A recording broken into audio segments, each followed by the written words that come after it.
Hello, everybody, and welcome to Persistence Playbook. I'm your host, Brett McDermott, and the mission of this show, as always, is to help you defeat daily resistance so you can do the important work that you were born to do. Today, we're going to talk about a form of daily resistance, and it's called self-doubt. We're going to run down a list, 10 ways to conquer your self-doubt, because if we don't battle this self-doubt and defeat it on a daily basis, then there's no way that we're going to maximize our potential for impact in this lifetime. 10 ways to conquer self-doubt right now on Persistence Playbook.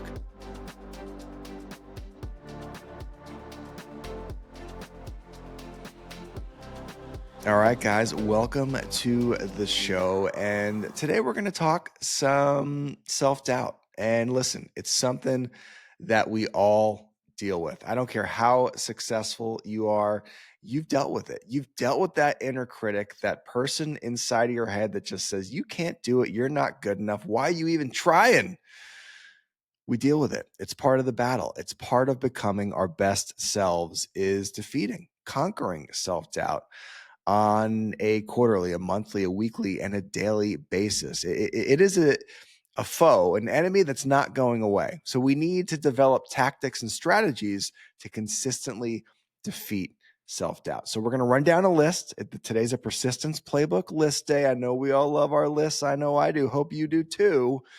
And number one is we need to understand that self-doubt is completely normal. Every single person who has ever done anything worthwhile felt it. It's not a sign that you're broken. It's a sign that you're human. The goal isn't to get rid of self-doubt completely. It's to keep moving forward even when it shows up.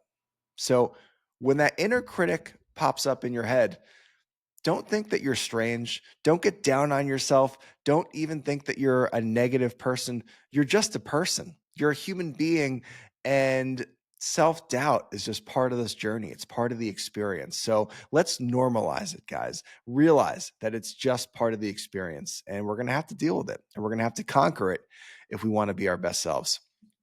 Number two way to conquer self-doubt is we need to separate feelings from facts. Just because you feel a certain way doesn't mean you're actually unqualified. Doubt is a feeling, it's not a fact. So we need to just learn to pause and recognize it and move forward anyway. So we need to be self-aware of this critic. We need to be self-aware of the feelings that come along with his critique, and we just need to notice it more often. And when it pops up in our minds, we need to separate ourselves from that voice. That voice is not us. That voice is part of the experience. Think of it as weather. It's like a storm that's passing through. It's not you at your core. It's just part of our experience. So separate the feelings from the facts. Just because you feel uncertain doesn't mean you're actually unqualified. Remember that, guys. All right, number three way to conquer self-doubt is to build an evidence bank, right? Keep a list of your wins, no matter how small. Keep the compliments that people have given you. Write them down. Keep reminders of the times that you pushed through. When doubt creeps in, you'll have real concrete proof that you can handle those hard things. If you're about to go give a presentation and that little critic pops up in your head, that annoying little son of a gun, and he says, you are going to bomb this presentation. You're a terrible public speaker and you shouldn't even be up there.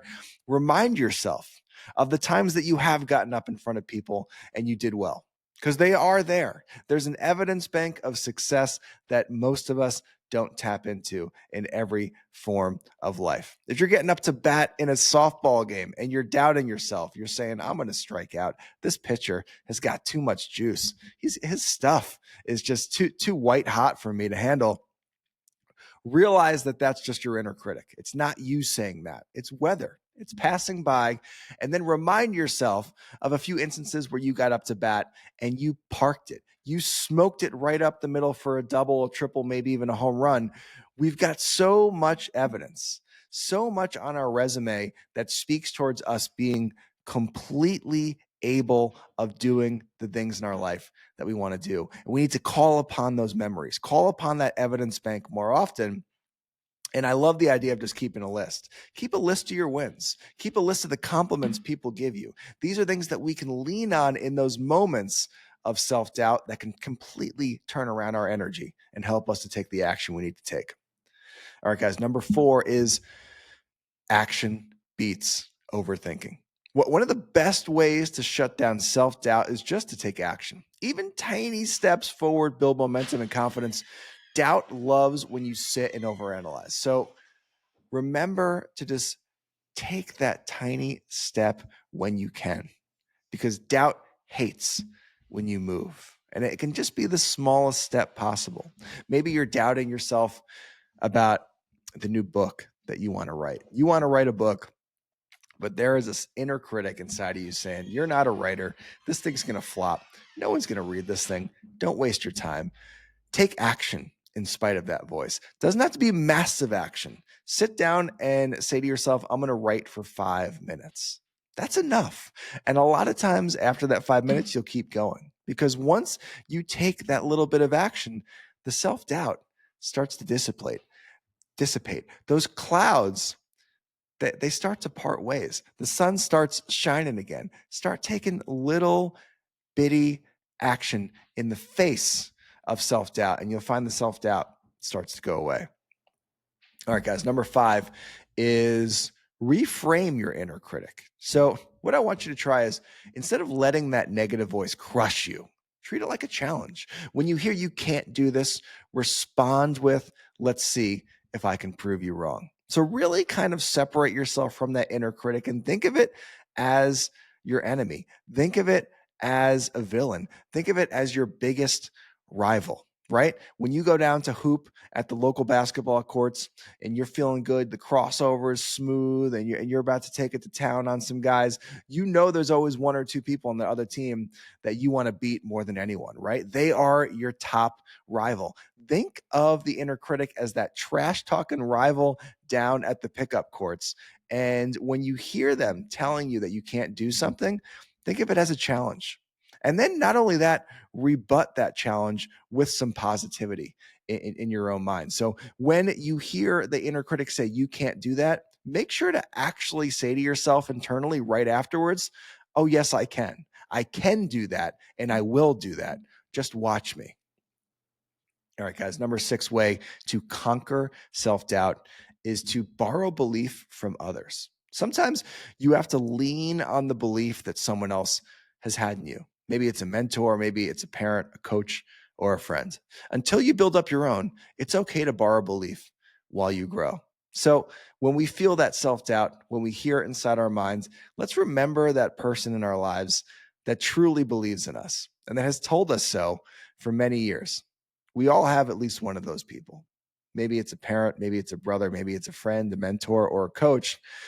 Remind yourself of that person that has all of that faith in you, and it'll help you take the action until you grow the faith in yourself. All right, guys, number 7 way to defeat self-doubt. Focus on contribution, not comparison. Instead of asking, how do I measure up? Shift the question to, how can I help? Self-doubt thrives when we're obsessed with comparison. It fades when we're focused on serving others. Don't start your day with an Instagram scroll, and really keep your scrolling to a minimum. The more you scroll, the more you're inevitably going to compare yourself to others. And let me tell you something, the lives that people show you on social media are not their real lives. It's like the best 5% of their life. Don't do it. Don't compare yourself to social media reality, because it's not reality. And overall, I think it's really a good policy to keep your scrolling to a minimum. I'd say half hour or less per day is really all that we need, and push that off a little bit farther in the day. Because if you wake up and you're in your alpha brainwave state, and the first thing you do is pick up your phone and you start scrolling and you start comparing yourself to other people, you are just going to put yourself in a negative state of mind that's going to be tough to get out of for the rest of the day.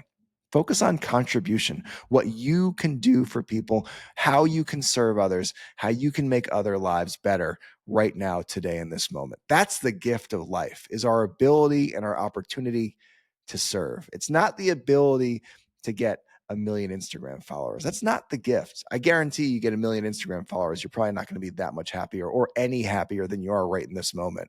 If you are happier, it's going to be because of the people that you served along the way. Focus on contribution, guys, not comparison.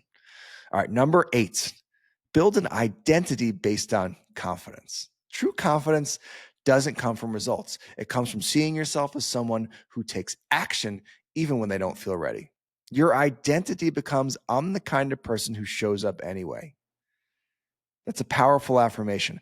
I'm the kind of person who shows up regardless if I feel like it or not. Build that into your identity, and you'll start feeling confident in all of your endeavors. All right, guys. Number 9, practice micro bravery. You don't need to take massive leaps all the time. Let's start small.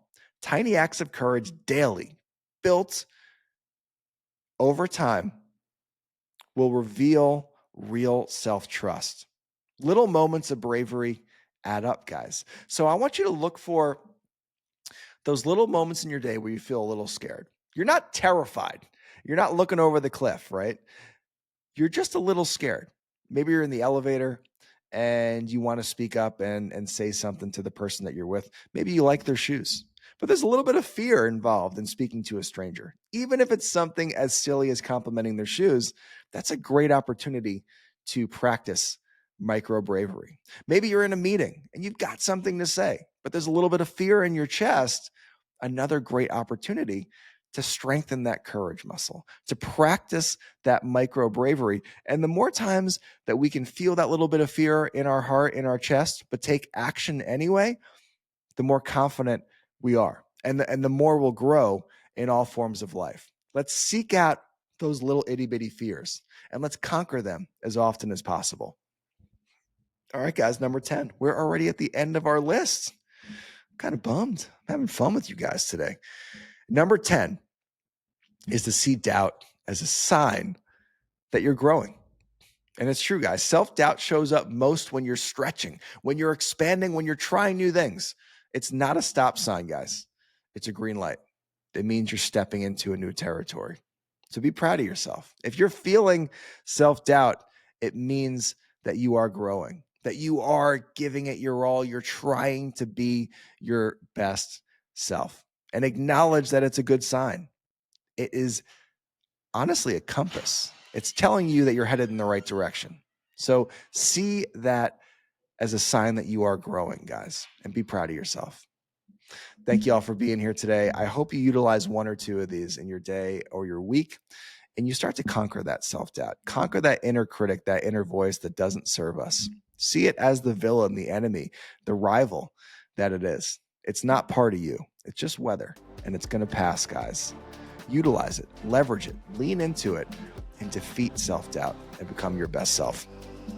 If you like the podcast and you want to support it and get notified about all the new episodes coming up, be sure to subscribe on whatever platform you're listening on. And of course, we'd always appreciate a review. If you get anything from this podcast, the more reviews we get, the more people that we can get listening to the show, and the bigger of a difference and an impact we can eventually make. All right, guys, we will catch you next week. And as always, you will feel resistance this week. Acknowledge it. Lean into it. Remember your why. Take action anyway. Take care, guys.